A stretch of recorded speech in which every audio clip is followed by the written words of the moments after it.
آپ دیکھیں اس رمضان المبارک میں بہت ساری حلال چیزیں آپ کو حرام کر دی گئی ہیں، یعنی سحری سے لے کر افطاری تک۔ میں یہ نہیں کہہ رہا کہ شراب پینا حرام ہے، نشہ کرنا حرام ہے، وہ تو پوری زندگی بھر حرام ہے، لیکن آپ کو چاول روٹی تو حلال ہے نا، سبزے سیب پھل فروٹ تو حلال ہے، لیکن یہ حلال چیزیں بھی اللہ نے آپ پر حرام رکھی ہیں، روزے کے عالم میں نہیں کھا سکتے۔ سحری سے لے کر افطار تک یہ حلال لقمے، پانی تو حلال ہے، پاک ہے، لیکن آپ کے لیے روزے کے عالم میں حرام ہے۔ اسی طرح شادی شدہ مرد اپنی عورت کے ساتھ زندگی بھر کبھی بھی جمع کر سکتا ہے، رات میں سو سکتا ہے، لیکن حالت روزہ میں وہ حلال کام بھی حرام ہے، حلال کام بھی حرام ہے، اپنی عورت سے جمع کرنا حالت روزہ میں کیوں روکا گیا؟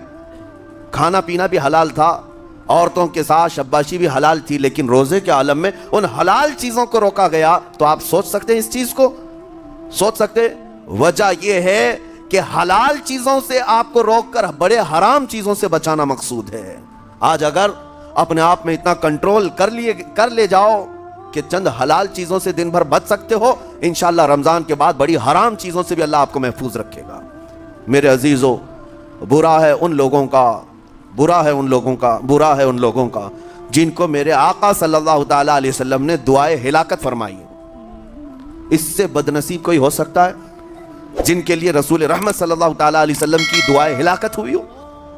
حضور صلی اللہ تعالیٰ علیہ وسلم ایک دن مسجد نبوی شریف میں تشریف لے جا رہے تھے، منبر پر آپ نے قدم رکھا، آمین کہا، پھر دوسرے زینے پر قدم رکھا، آمین کہا، تیسرے زینے پر قدم رکھا، آمین کہا۔ خطبہ مکمل کیا، صحابہ نے پوچھا یا رسول اللہ صلی اللہ علیہ وسلم ہر زینے پر آپ قدم رکھتے ہوئے آمین کس لیے کہہ رہے تھے؟ سنو، رسول پاک صلی اللہ علیہ وسلم ارشاد فرماتے ہیں کہ میں جب پہلے زینے پر قدم رکھا تو سید الملائکہ جبرائیل امین آئے اور دعا کرنے لگے۔ کیا دعا کیا؟ یوں کہا، یا رسول اللہ صلی اللہ علیہ وسلم وہ شخص ہلاک و برباد ہو جائے جو آپ کا نام سنے اور پھر اس کے بعد درود نہ بھیجے۔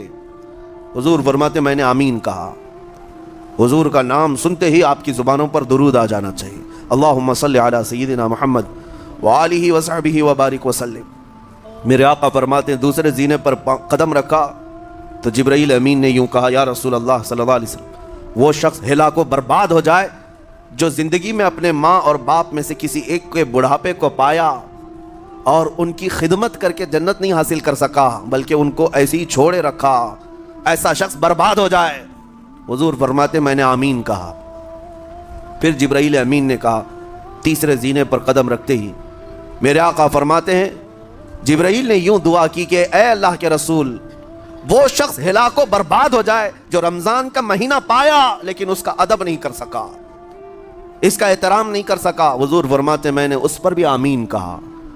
جس کی ہلاکت کے لیے جبرائیل امین دعا کر رہے ہوں اور اس دعا پر سید الانبیاء آمین کہہ رہے ہوں، ایسے شخص کی بربادی کا کیا انجام ہو سکتا ہے؟ وہ کتنا بد نصیب ہوگا۔ اسی لیے میرے عزیزوں، مسلمانوں میں یہ رواج ہی نہیں ہونا چاہیے کہ اٹھ کر کے پوچھتے رہیں روزہ ہے کہ نہیں ہے، روزہ ہے کہ نہیں ہے۔ مسلمان ہے تو روزہ ہے، اور یہ کوئی آپشنلی عبادت نہیں ہے کہ 4 رکھ لیا 2 نہیں رکھا، آپشنلی نہیں، یہ فرض عین ہے۔ ایک روزے کو چھوڑنے کا گناہ فرمایا گیا 600 سال تک اسے دوزخ میں رکھا جائے گا، 600 سال تک۔ یہ معمولی چیز نہیں ہے، اور جن کے پچھلے روزے قضا ہو چکے ہیں معاف نہیں ہوں گے۔ تھپڑ مار لیں گال پہ، توبہ کر لیں، معاف نہیں ہوں گے۔ توبہ تو کرنے کے ساتھ ساتھ قضا بھی کرنا ہوگا۔ جب موقع ملے سال بھر میں اپنے چھوٹے ہوئے روزوں کو واپس کرنا ہے۔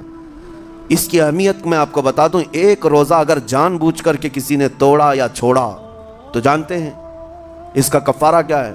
اس کا کفارہ یہ ہے کہ اس کے بدلے میں دوسرے دنوں میں 60 روزے کنٹینیو رکھے۔ رمضان کا ایک روزہ پورا کرنے کے لیے 60 روزے رکھنے پڑ جائیں گے۔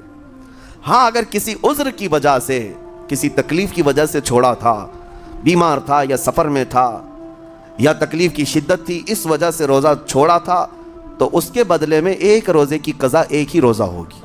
لیکن بغیر کسی عذر کے، شہوت کی وجہ سے، نفس پرستی کی وجہ سے توڑا تھا یا چھوڑا تھا تو پھر 60 روزے رکھنے پڑ جائیں گے۔ اس سے اندازہ ہوتا ہے کہ ایک روزے کی اہمیت کیا ہے رمضان کے۔ اسی لیے میرے عزیزو، یہ روزے آسان ہیں، روزے آسان ہیں، اس کو رکھ لو، اس کی جزا بہت بڑی ہے، اس کی جزا بہت بڑی ہے۔